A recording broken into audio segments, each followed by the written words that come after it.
En me regardant en ce moment, vous voyez le cadrage choisi par le réalisateur. Mais imaginez que vous puissiez voir tout ce qui m'entoure. Derrière moi, à côté de moi, devant moi, au-dessus de moi. Tout cela dans une séquence ininterrompue en temps réel. Une véritable image sphérique. Cette nouvelle approche est embryonnaire, mais elle représente peut-être l'avenir. Jean-Pierre Lavoie photographie l'église Notre-Dame-de-la-Défense à Montréal. Ces photos, prises dans tous les angles, ont un pouvoir que les autres n'ont pas.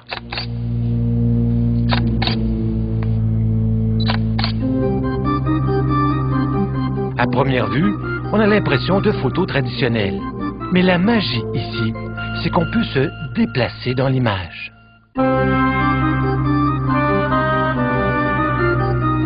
Jean-Pierre Lavoie est un spécialiste de l'immersion. Il a photographié une trentaine des plus belles églises du Québec. À chaque fois, c'est la même fascination. On voyage dans l'image à l'aide d'un simple clic de souris. Le pouvoir, c'est de regarder tout le tour. C'est d'avoir des yeux en arrière de la tête, si on veut. Donc, la particularité, c'est de pouvoir se déplacer à l'intérieur de l'image sous 360 degrés. Puis, ce qui est intéressant, c'est qu'on peut aller explorer sur 360 degrés horizontalement, mais sur 180 degrés verticalement aussi, pour aller chercher des détails des plafonds. Donc le mot-clé, c'est explorer. Explorer, puis être immergé dans un lieu. Donc c'est un moyen très efficace pour vraiment sentir comme si on était dans un lieu ou dans un événement. Ces images, ce sont des photobulles, qu'on appelle aussi des panneaux photographies. En plus des églises, Jean-Pierre Lavoie a fait des photobulles d'événements, comme le Carnaval de Québec. Ces photos permettent à des milliers de personnes de visiter des sites sans jamais y mettre les pieds. Le spectateur est actif, puis vraiment, c'est lui qui va chercher ce qui l'intéresse ou des secteurs de l'image qui l'intéressent. Cette technique de l'immersion est de plus en plus courante. Street View de Google utilise des photobulles pour ses visites virtuelles. On découvre un quartier grâce à une succession d'images de 360 degrés. Mais ce qui est encore plus surprenant, c'est la visite immersive en vidéo. Dans cette séquence prise dans les rues de Phnom Penh au Cambodge, c'est le spectateur qui décide de l'angle de la caméra. Il peut choisir de regarder le trafic qui vient en face ou de regarder les gens qui marchent sur le trottoir.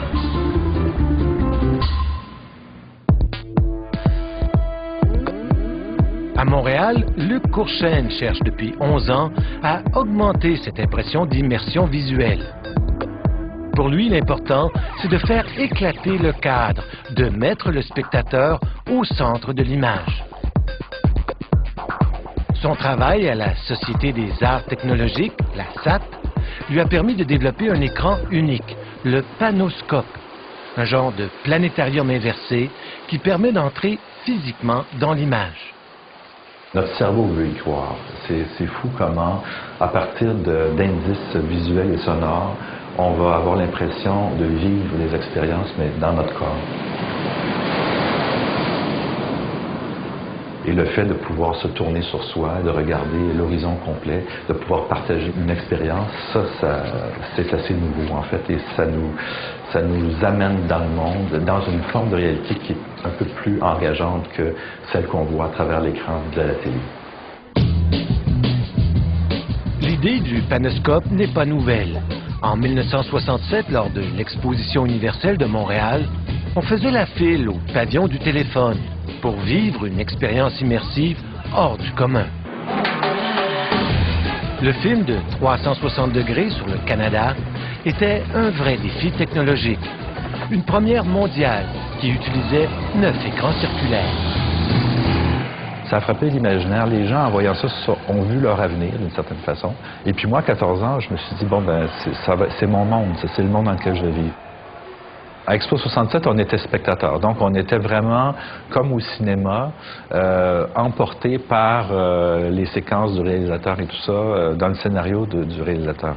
Ce qui est différent aujourd'hui, c'est qu'à l'immersion, on ajoute l'interaction. Dans son panoscope, Luc Courchaine teste de nouvelles façons d'interagir. Il ne veut pas qu'on regarde les images de façon passive. Il souhaite que le spectateur soit actif, qu'il contrôle son environnement immersif. On informe l'ordinateur qu'on pointe dans une direction et avec ce petit joystick ici classique, on se déplace dans cette direction. Donc on peut descendre, aller dans cette direction comme ça, mais sur 360. Donc on n'est plus dans une logique bidimensionnelle devant son écran, on est dans un espace et ça c'est notre instrument pour se déplacer. Selon Luc Courchaine, le fait de contrôler le mouvement, de bouger dans toutes les directions, augmente le sentiment d'immersion. À la SAT, on a même poussé l'expérience jusqu'à reproduire un modèle 3D de Toronto. Je me dirige sur la rue King à Toronto vers une intersection où il y a quelqu'un, on va aller voir qui c'est. Un modèle qui est peuplé d'humains et qui permet d'entrevoir le voyage virtuel de demain. Oh, c'est Mike. Alors Mike, c'est le type de gens qu'on aimerait inviter dans notre monde virtuel pour le peupler, pour avoir un meilleur sens de ce qu'on pourrait y faire. Donc, se fréquenter, se rencontrer, un peu dans le mode de la vidéoconférence, mais dans ce que nous on appelle la téléprésence immersive. Alors, we're going, Mike, up dans le ciel de Toronto, et on va atterrir un peu plus bas dans une nouvelle forme de panorama qui nous permet de se replacer au centre de l'image. Alors ici, on est au Japon, sur un pont qui enjambe une petite rivière qui alimente les rizières. C'est comme dans Star Trek quand on dit « Beam me up, Scotty ».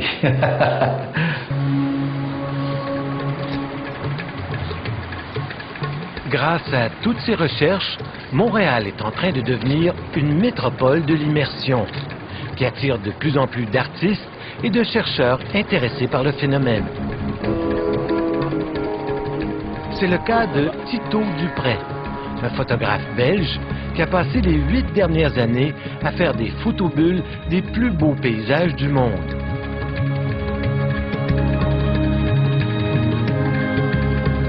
Il documente les sites du patrimoine mondial de l'UNESCO.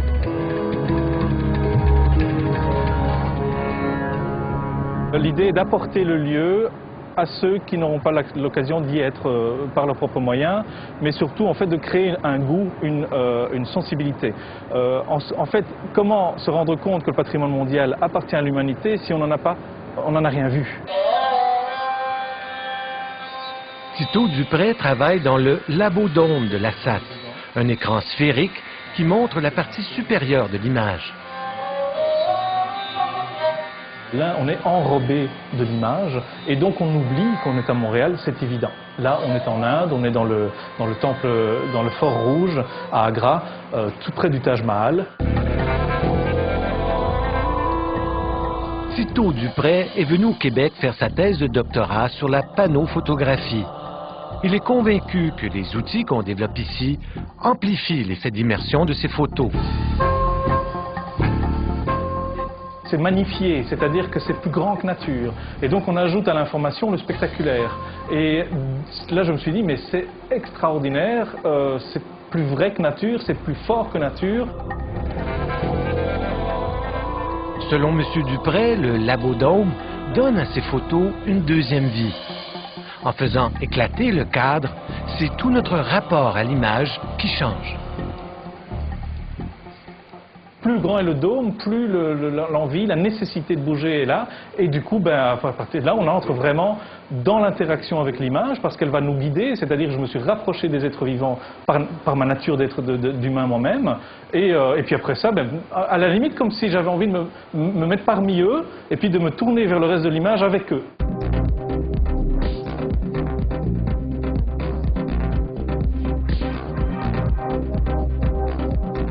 La quête de l'immersion se poursuit à la SAT. Des artistes de tout genre travaillent déjà à nous faire voyager au cœur de l'image. Un spectacle en son et lumière.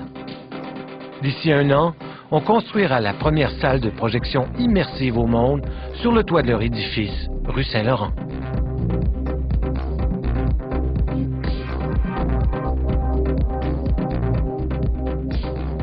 Voyons maintenant comment on s'y prend pour créer ces images sphériques. Pour faire une photobulle, il faut un minimum de 4 photos.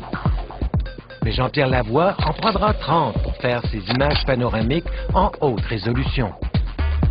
Pour couvrir tous les angles de l'église Notre-Dame de la Défense à Montréal, il prend 10 photos du plancher, 10 photos de l'horizon et 10 photos du plafond. Chacune est prise à un angle de 36 degrés pour faire un tour complet. Le secret de la photobulle, c'est de prendre toutes les photos à partir d'un seul point de vue. L'erreur la plus commune, les gens qui voudraient essayer de faire ce type de photographie-là, s'ils font plusieurs prises de vue en faisant pivoter l'appareil autour d'eux, le résultat ne sera pas bon pour l'assemblage final. C'est vraiment un travail de précision. Il faut vraiment que l'appareil pivote autour d'un point central et puis ça exige une précision au millimètre près.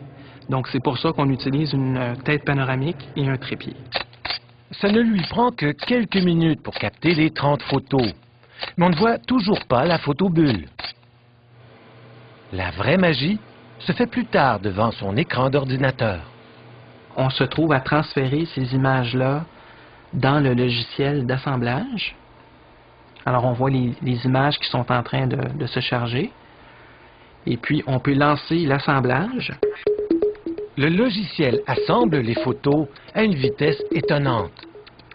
Dans cette représentation en MapMonde, il n'y a aucune photo rectangulaire. Elles sont toutes déformées, certaines plus que d'autres. Pour faire la photobulle, il faut assembler ces morceaux comme une courte pointe. Pour qu'il y ait un bon assemblage des images, il faut qu'il y ait des zones communes entre deux images. Alors si on va voir cette photographie ici on a une porte, ici le détail d'une porte. On va voir la photo suivante. On voit qu'il y a une zone de recouvrement ici, qui est la partie commune pour joindre les images ensemble. Pour faire sa couture, le logiciel se sert de points d'ancrage qui sont communs aux deux images. L'ordinateur, il va trouver des zones, des points équivalents d'une image par rapport à l'autre. Par exemple, ici, on a le point de contrôle numéro 11, qu'on voit ici. Et puis, ce point-là se répète dans l'image de droite. Donc, on peut reconnaître le point de contrôle. Donc, ça a été déterminé automatiquement par le logiciel. Et puis, il y a un autre point de contrôle ici. Par exemple, le point 9. Ce point se répète dans l'image de droite. Pour que l'illusion soit parfaite, il lui reste un truc. Effacer son trépied. Tous les éléments sont maintenant réunis. Le logiciel prend l'image en forme de MapMonde et l'applique sur une sphère. On ne voit plus les coutures, on est maintenant prêt à voyager dans l'image.